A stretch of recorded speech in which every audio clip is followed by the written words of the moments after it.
नमस्कार एवरीवन, आप सभी का मेरे चैनल में फिर से बहुत बहुत स्वागत है।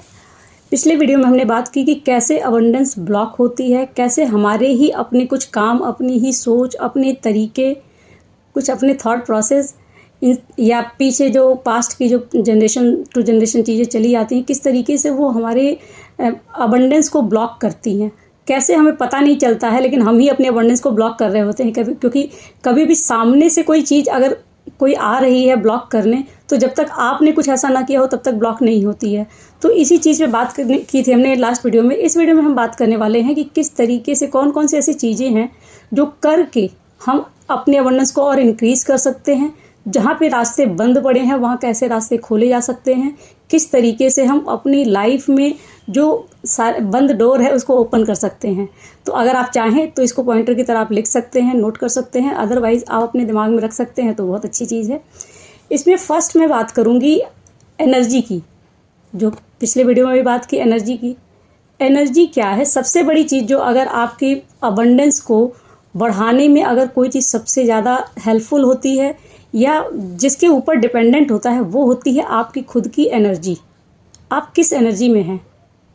एनर्जी का मतलब ये है कि अगर आप जैसे कहते हैं कि सैडनेस है, कोई अगर व्यक्ति दिन भर खुश रहता है तो उसकी लाइफ में अबंडेंस है तभी वो खुश है, या वो खुश है तभी अबंडेंस है। दोनों चीज़ें एक साथ हैं। अगर आप चाहेंगे कि फैमिली में खुशियाँ बनी रहे और आप खुद सैडनेस में रहेंगे तो आपकी फैमिली में खुशियाँ नहीं आएंगी, या वो खुशियाँ आएंगी भी तो वो आपको फील नहीं हो पाएंगी क्योंकि आप अंदर से हैप्पी नहीं हैं। तो इसीलिए अगर हमें अबंडेंस चाहिए, अबंडेंस पहली चीज़ तो एक स्टेट हो, अपनी बॉडी की, माइंड बॉडी सोल की एक स्टेट होती है जिसमें इंसान को रहना पड़ता है अगर उसे अबंडेंस अपनी लाइफ में क्रिएट करनी है। तो अपनी लाइफ में अबंडेंस क्रिएट करने के लिए आपको सबसे पहले अपने ऊपर काम करना होता है कि आपका खुद का एनर्जी कैसा है, या आपके घर में एनर्जी कैसी है, आपके आसपास जो लोग हैं उनकी एनर्जी कैसी है। उन चीज़ों पे डिपेंड करती है अबंडेंस। अगर आप मान लें कि आपके घर में 4 लोग हैं, 5 लोग हैं, लेकिन अगर वो पाँचों के पाँचों अंडरस्टैंडिंग है, लविंग है और एक दूसरे का सम्मान करते हैं, एक दूसरे से प्यार से बात करते हैं, फालतू की बकवास कम करके कुछ अच्छी चीज़ों पे टाइम स्पेंड करते हैं, जितनी भी नेगेटिविटी चली आ रही है आजकल सोशल मीडिया और इन सारी चीज़ों से दूर होके वो अपने आप में एक दूसरे के साथ टाइम स्पेंड करते हैं और एक हार्मनी वाला माहौल घर में क्रिएट होता है। ये बातें सुन के ही आपको फील हो सकता है कि उस घर में कितनी हैप्पीनेस हो सकती है अगर इंसान एक दूसरे से प्यार से कनेक्टेड है। तो एक तो ये वाइब्रेशन है कि आप इस वाइब्रेशन में हैं। दूसरी वाइब्रेशन ये है कि अगर 5 लोग वहीं दूसरे घर में हैं जहाँ पे सभी केवल सेल्फ सेंटर्ड हैं, अपने बारे में सोचते हैं या एक दूसरे की जो कमियां होती हैं उन पे ट्रिगर करते हैं, टारगेट करते हैं, तुम्हारे में ये कमी, तुम्हारे में ये कमी, तुम्हारे में ये कमी, खुद की कमियों पर ध्यान नहीं देते, या छोटी छोटी चीज़ों पे झगड़ जाते हैं, छोटी छोटी चीज़ों पे नाराज़ हो जाते हैं, उदास हो जाते हैं, या कोई ऐसी चीज़ जो अगर उनके अंदर, जैसे ये तो हो गया कि अब सामने दिखाई देने वाली चीज़ें हैं कि इंसान झगड़ लिया, बात कर लिया। अगर घर के 5 लोगों में से 2 लोग या 1 लोग भी अगर ऐसे हैं जो लगातार सैडनेस में रहते हैं, ऊपर से स्माइल करते हुए दिखाई दें, आज की डेट में फेक लोग, और फेक तो नहीं बोलूँगी मैं उसके लिए, फेक कहने का मतलब ये है कि इंसान फेक नहीं है, उसकी हंसी फेक हो सकती है, उसकी जो सामने दिखने वाली खुशियां हैं वो फेक हो सकती हैं, क्योंकि उसे एक माहौल बना के रखना है ताकि सबको दिखाई दे कि वो हैप्पी है। इस तरह का माइंडसेट भी अगर किसी का है तो सबसे बड़ी चीज़ मैंने लास्ट वीडियो में बताया कि ये कॉन्शियस और सबकॉन्शियस माइंड का गेम है। अगर दोनों अलाइंड है तभी आपकी लाइफ में अबंडेंस है, अदरवाइज नहीं। आप क्रिएट करने की कोशिश करेंगे, कुछ पकड़ में आएगा तो कुछ छूट जाएगा, कुछ ना कुछ। लाइफ तो है ही ऐसी, लेकिन अबंडेंस के मामले में ये है कि आप जब तक अलाइनमेंट में, खुद के अलाइनमेंट में आप नहीं रहेंगे तब तक अबंडेंस ना आप फील कर सकते हैं ना क्रिएट कर सकते हैं। तो सबसे पहले आपको खुद से कनेक्ट होना पड़ता है अपनी लाइफ में किसी भी चीज़, अच्छी चीज़ को देखने के लिए। अबंडेंस में हो सकता है आपके बच्चों की खुशी हो, उनकी स्माइल हो, आपके और आपके हस्बैंड के बीच का प्यार हो, या आपके पेरेंट्स का जो एक ब्लेसिंग होती है, अगर वो टारगेट ना करें, कुछ कमियां ना निकाल के आपके साथ प्यार से रहते हैं। आपके घर में कहते हैं कि घर में अगर बुजुर्ग मुस्कुराते हैं तो वहाँ खुशियाँ हमेशा रहती हैं, तो वो भी एक अबंडेंस है। बच्चे खिलखिलाते हैं तो भी एक अबंडेंस है। आप अगर प्यार से दूसरों से बात कर लेते हैं और आपके चेहरे पे हमेशा एक स्माइल बनी रहती है, आप छोटी छोटी चीज़ों को लेट गो कर पाते हैं, किसी भी चीज़ को दिल पे ना रख के थोड़ा सा रिलीज़ कर पाते हैं, तो ये सारी चीज़ें आपके अबंडेंस को क्रिएट करती है।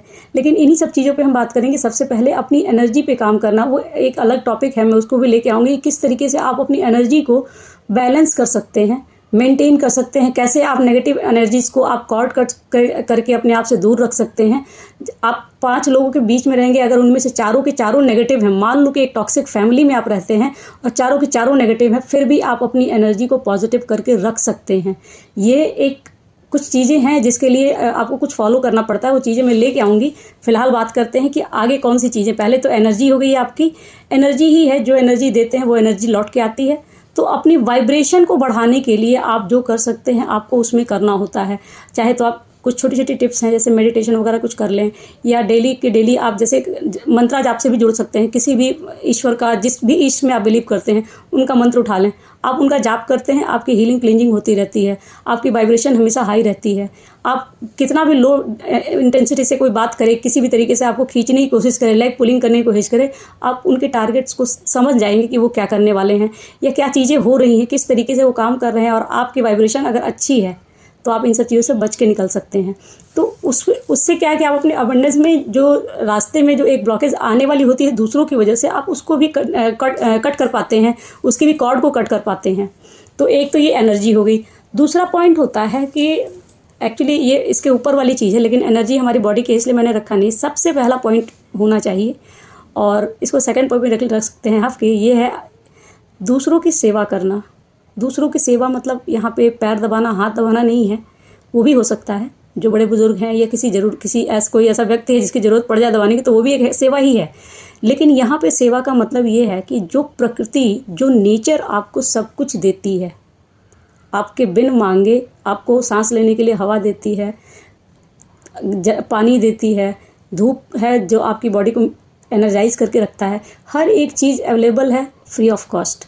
आप आराम से, फ्री ऑफ कॉस्ट मतलब मकान का रेंट तो पे करेंगे ही, लेकिन जो ये चीज़ें हैं, जो ये सारी चीज़ें आपको इजीली अवेलेबल हैं।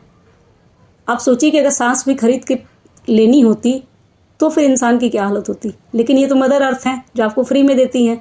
लेकिन उसके लिए हम क्या करते हैं, हम उनको क्या देते हैं, इस चीज़ पे ध्यान देने की ज़रूरत है। कि हम, अगर आपको चाहिए तो उसके लिए सबसे पहला ध्यान ये देना है कि आप दूसरों को क्या देते हैं। जो दूसरों को देते हैं उस पे ध्यान दीजिए कि क्या दे रहे हैं आप। तो अगर वही बात करें कि मदर अर्थ से आपने बहुत कुछ लिया है, तो उनको वापस कैसे कर सकते हैं। उनको वापस कर सकते हैं आप, पृथ्वी पर जो भी लोग मिल जाए, मतलब आपके आसपास में जो है सराउंडिंग में, कोई भी पशु पक्षी पेड़ पौधे जीव जंतु जो भी मिल जाएं। एक तो एनिमल में आ गए, मनुष्य हैं आपके आसपास के, ऐसे नीडी पीपल हो सकते हैं जिनके पास रियली 2 वक्त का खाना नहीं है। ऐसा बहुत सारे लोग करते होंगे, नो डाउट। मेरी बातें सुन के आपके मन में ये चीज़ आई कि ये सब तो हम लोग करते ही हैं, ये करते होंगे। लेकिन क्या है कि जब हमारे घर का खाना बच जाता है तो हम डालते हैं। हमारे घर में खाना बचा ना हो और उसके बावजूद हमारे दिमाग में आ जाए कि ऐसा सामने वाला व्यक्ति भूखा होगा, चलो उसको कुछ खरीद के दे देते हैं, कुछ पैसे ही दे देते हैं कि वो भूखा ना रहे। जो आप एक सेल्फलेस हो के सोचते हैं, वो सोच आपकी अबंडेंस को क्रिएट करती है। बचा हुआ खाना कोई भी इंसान फेंक सकता है, जिसे कुत्ते खा सकते हैं, कोई भी गाय खा सकती है। लेकिन अगर गाय आपके घर के दरवाजे के पास डेली आती है, उसको आप 2 रोटी खिला देते हैं, तो वो आपके अबंडेंस को क्रिएट करती है।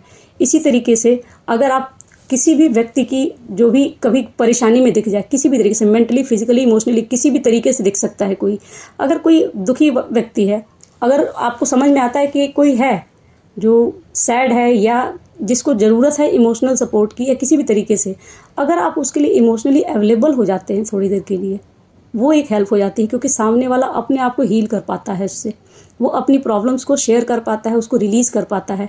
उसी तरीके से आप फिज़िकली भी किसी की हेल्प कर सकते हैं, मेंटली, वो आपके ऊपर है कि आप किस तरीके से हेल्प करते हैं। सेवा का मतलब यही है कि आप उसको सेल्फलेस होके दें। जो देते हैं उसमें आपको एक्सपेक्टेशन नहीं रखनी है कि सामने से मुझे कुछ मिलेगा या नहीं मिलेगा। ये दूसरा पॉइंट है। इसमें अगर आप हर दिन अगर ना कर सकें तो आप वीकली कर लें, लेकिन इंटेंशन ये रख के कि मुझे मदर अर्थ के लिए या इस प्रकृति के लिए सेवा करनी है। जब आप अपने मन में ये रखते हैं तो प्रकृति आपके लिए अपने मन में रखती है कि ये व्यक्ति मुझे दे रहा है तो इसको रिटर्न भी करना होगा। तो जो आप देते हैं वो कई गुना होकर वापस आता है। लेकिन अगर आपकी इंटेंशन ये रहे कि मैंने 10 रुपये चढ़ाएं और मुझे 100 रुपये मिल जाएंगे, तो फिर वो काम नहीं करती है। आपको जो देना है वो सेल्फलेस होकर देना है, बिना किसी कोई भी एक्सपेक्टेशन रखे हुए। थर्ड थिंग हो जाती है कि हम लोग अपनी लाइफ में, अगर मैं ही बात करूं 40+ में हूं, बहुत सारे लोग हैं मेरी लाइफ में, बहुत से रिलेटिव्स हैं, बहुत सारे फ्रेंड्स हैं मेरे, या अपने घर में बच्चे हैं, हस्बैंड है, बहुत सारे लोग हैं जिनसे हम लोग मिलते हैं, ऑनलाइन ऑफलाइन मिलते हैं, सड़क पे चलते हैं, ऑटो रिक्शा जहाँ भी बैठते हैं, कहीं से भी, कभी ऑटो वाले से कभी कुछ हो गया, कभी रिक्शे वाले से बात हो गई तो उसमें गुस्सा आ गई, कभी अपनी सोसाइटी में गार्ड वार्ड से कुछ हो गया। कहने का मतलब है कि हम लोग जितनी लोगों से मिलते हैं, हमने अगर किसी से बात की तो वो बात भी एक एनर्जी है, हमने किसी से झगड़ा किया तो वो झगड़ा भी एक एनर्जी है, किसी को हमने गाली दे दी तो वो गाली भी एक एनर्जी है।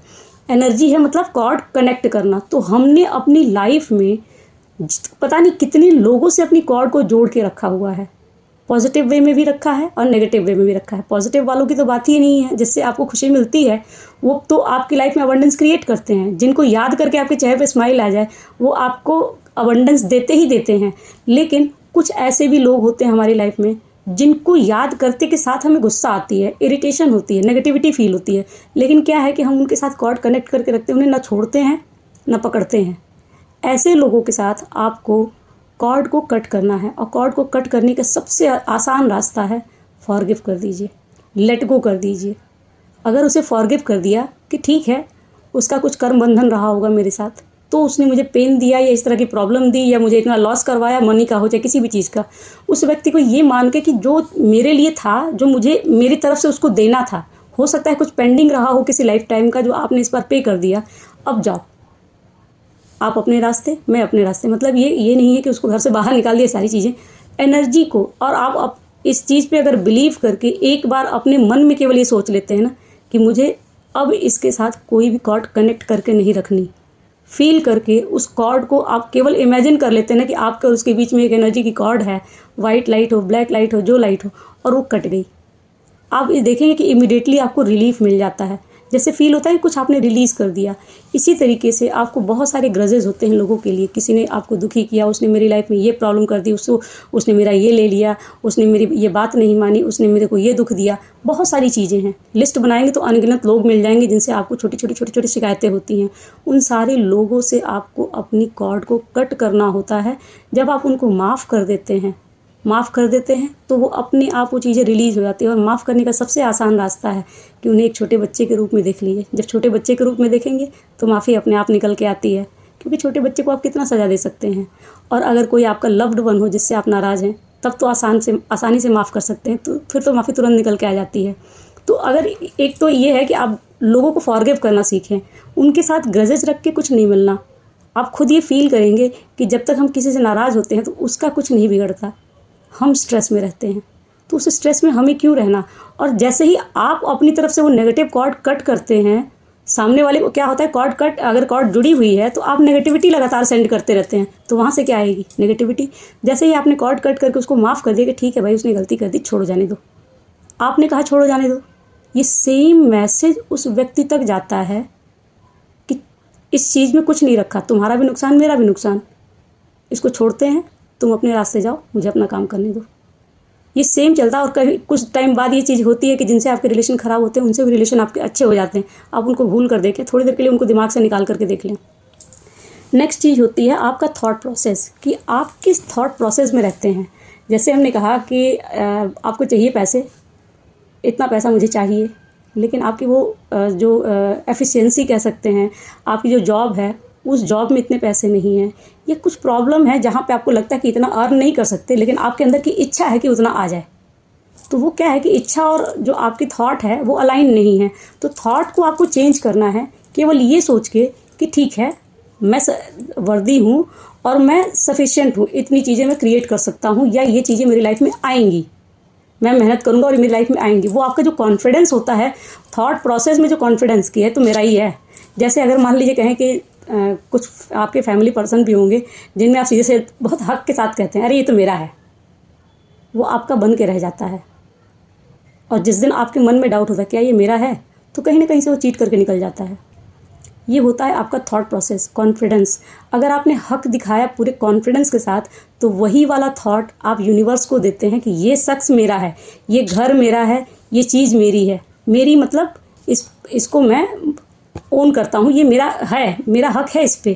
तो जब वो चीज़ दिखाते हैं आपके, हाँ ये काम है, अरे तो मैं कर लूँगा, मुझे कॉन्फिडेंस है कि मैं कर लूँगा, मुझे मेहनत करनी होगी लेकिन मैं कर लूँगा। लेकिन अंदर से ही आया कि यार इतनी मेहनत नहीं कर पाएंगे, मेरे बस का नहीं है, हम नहीं कर सकते। जैसे ही आपने सोचा वो चीज़ ख़त्म हो गई। आप खुद से बातें कैसे करते हैं, कौन से थॉट लेके रखते हैं अपने लिए, मेरे अंदर तो इतनी कमियां हैं, मैं तो पढ़ा तो हूँ लेकिन मेरे अंदर ये प्रॉब्लम है, मेरी कोई भी स्किल इस तरह की नहीं है जो मैं ऐसा पैसा कैसे इकट्ठा कर सकता हूँ। बहुत सारे थॉट्स आते हैं। आपको नोटिस ये करना है कि आप खुद से कैसे बातें करते हैं, खुद को कितना वर्दी फील कराते हैं। सामने वाले से वर्थ मांगने के पहले आप खुद को कितनी वर्थ देते हैं। मिरर में देख के एक बार खुद को देखें और सोचें कि जो आपके अंदर है उसको आपने खुद कितना वीक समझ रखा है।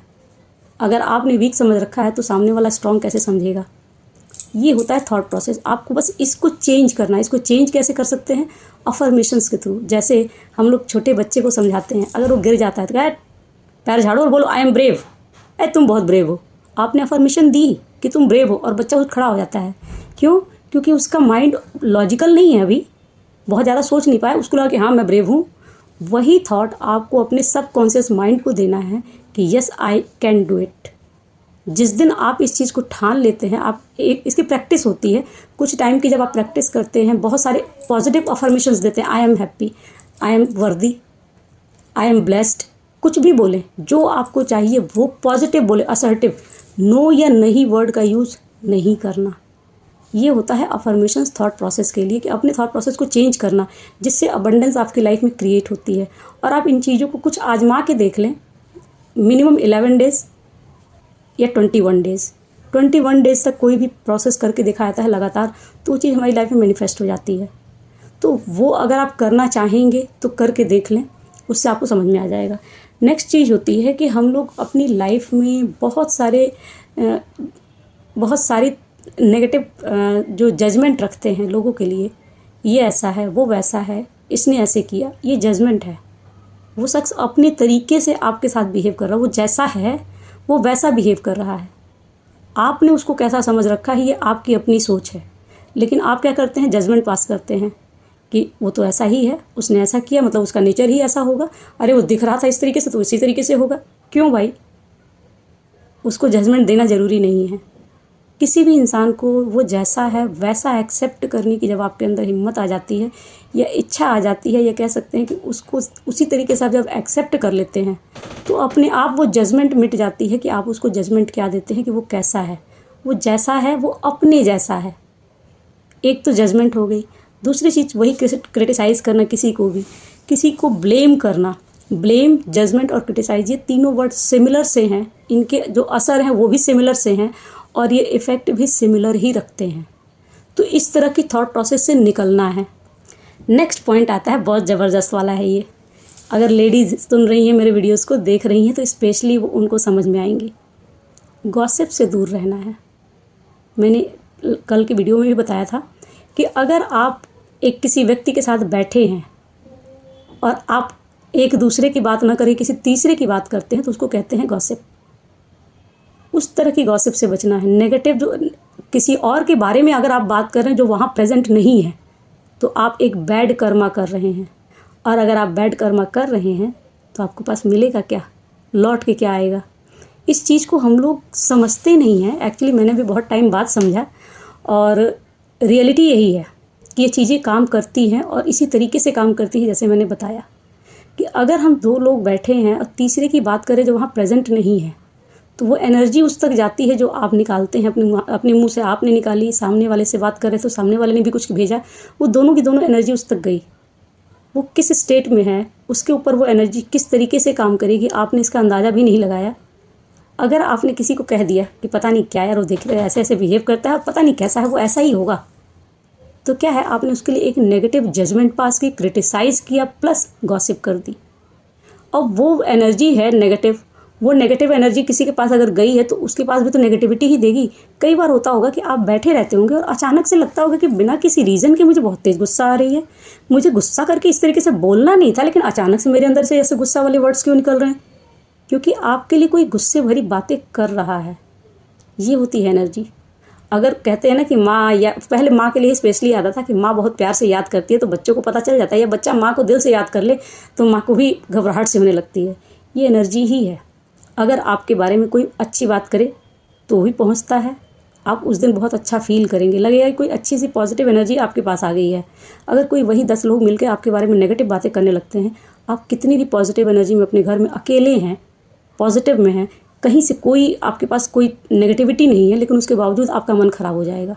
आपको लगेगा किसी ने पकड़ के आपको गुस्सा दिला दिया, ज़बरदस्ती का किसी न किसी चीज़ पे चिड़चिड़ बना रहेगा, और जैसे ही वहाँ लोग आपके गॉसिप बंद कर देंगे, आपके ऊपर से वो असर ख़त्म हो जाता है। लेकिन उतनी देर में वो नेगेटिविटी आपका कुछ न कुछ बिगाड़ चुकी होती है।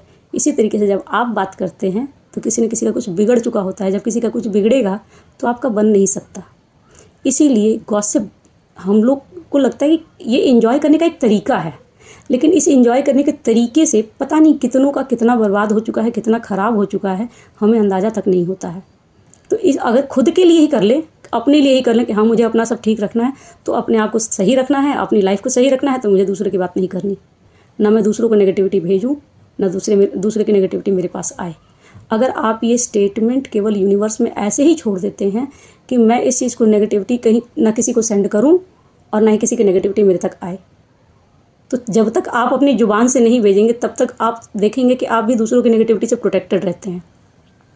नेक्स्ट हो जाता है एक बहुत इंटरेस्टिंग चीज़ है, और लड़कियों के लिए, लेडीज़ के लिए स्पेशली। जैसे मैं एक छोटा सा एग्जांपल दूंगी, इसमें एक छोटी सी स्टोरी सुनाऊंगी जो मेरी अपने खुद की एक्सपीरियंस है, और वो उस टाइम पे मुझे समझ में नहीं आई, लेकिन आज वो समझ में आती है।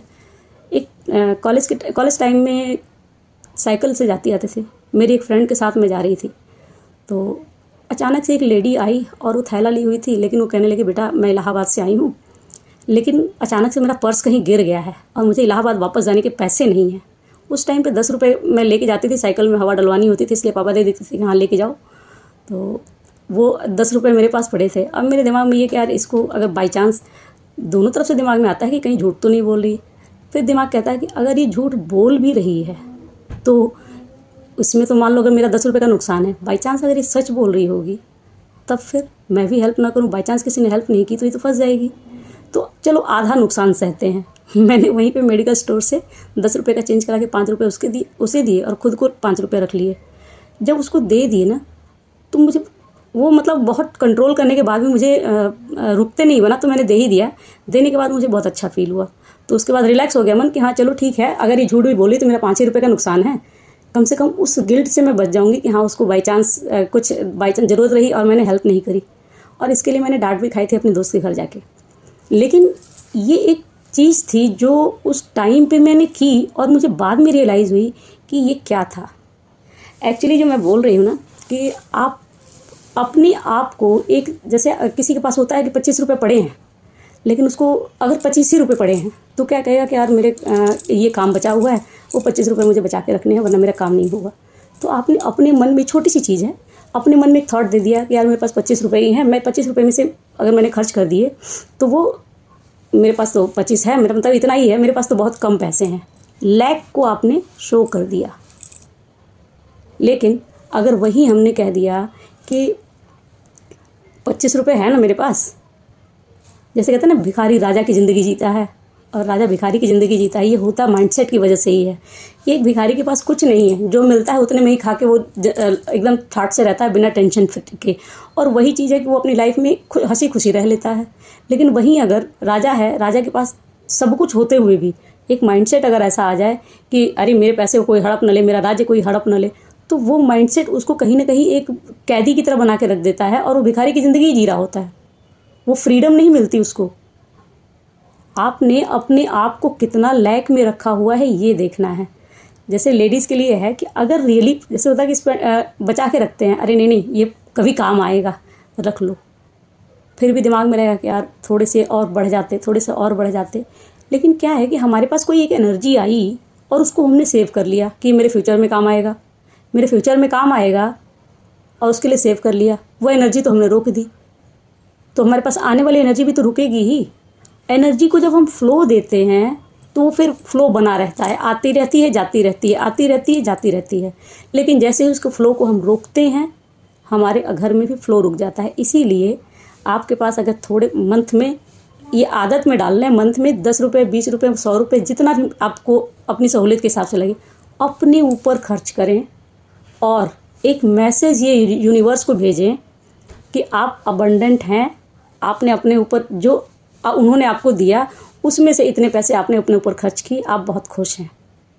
ये एक माइंडसेट को बदलने का, सब इसे पता नहीं चलता कि इसमें क्या होता है। हम लोग कहते हैं अरे इस चीज़ से क्या हो जाता है, लेकिन इतनी ही छोटी छोटी चीज़ों से सबकॉन्शियस माइंड की हीलिंग होती है और हमारे जो ब्लॉकेज बनी रहती है ना, उस ब्लॉकेज की भी हीलिंग होती है।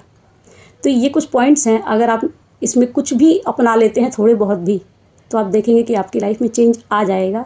और वो चेंज जब आएगा तो आपको मन करेगा इसको और अच्छे से फॉलो करने का। एक चीज़ और रह गई है, लास्ट वन, ग्रेटिट्यूड। ये लास्ट नहीं है, एक्चुअली इसको फर्स्ट रखना होता है, जो मैंने आप एक्चुअली फर्स्ट वीडियो में इसके बारे में बात कर ली है। ग्रेटिट्यूड लिस्ट बना सकते हैं, हर दिन अपने घर की 10 चीज़ें उठाएं और उसके लिए ईश्वर को थैंक यू बोल दें, केवल लिख के।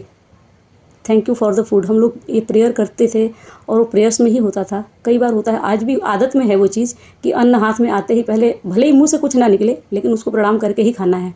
क्यों? क्योंकि ईश्वर ने वो भोजन आपको दिया है, उसके लिए उनको धन्यवाद करिए। इसी तरीके से जो छोटी छोटी चीज़ें आपकी लाइफ में हैं उनकी लिस्ट बना लीजिए, हर दिन का टारगेट बना लीजिए, 10 नहीं 5 बना लीजिए, 2 बना लीजिए, 1 ही बना लीजिए। एक एक चीज़ के लिए भी अगर आपने ग्रेटिट्यूड शो करना शुरू कर दिया, वो ग्रेटिट्यूड आपकी लाइफ में ब्लेसिंग्स को मैनिफेस्ट करता है, मल्टीप्लाई करता है, और आप देखेंगे कि आपके जो अबंडेंस के रास्ते बंद हैं वो खुल जाते हैं। अगर आप इन पॉइंट्स में से कुछ भी अपनाएंगे तो 100% श्योर हूँ कि आपके घर के जो भी, एक्चुअली इसमें मैं श्योर हूँ, लेकिन आपके इंटेंशन पे मुझे नहीं पता, कि आप अपनी इंटेंशन प्योर रखें। जो करना है, लालच ये नहीं कि हमारी चीज़ ठीक हो जाएगी इसलिए हम दूसरों को दें। हम दूसरों को तो दे देंगे, ईश्वर तो हमें दे ही देगा, ईश्वर को तो हमें देना ही है, जो है उसमें से दे देते हैं। अगर मेरे पास 4 रोटी है और सामने वाला भूखा है तो मैं 3 ही खा लूँ, 1 उसको दे दूँ। अगर ये माइंडसेट रख के चलेंगे तो कभी भी आपके घर में ये ब्लॉकेजेस नहीं आएंगी, चाहे जितनी भी नेगेटिविटी कोई सेंड करके रख ले। Thank you so much.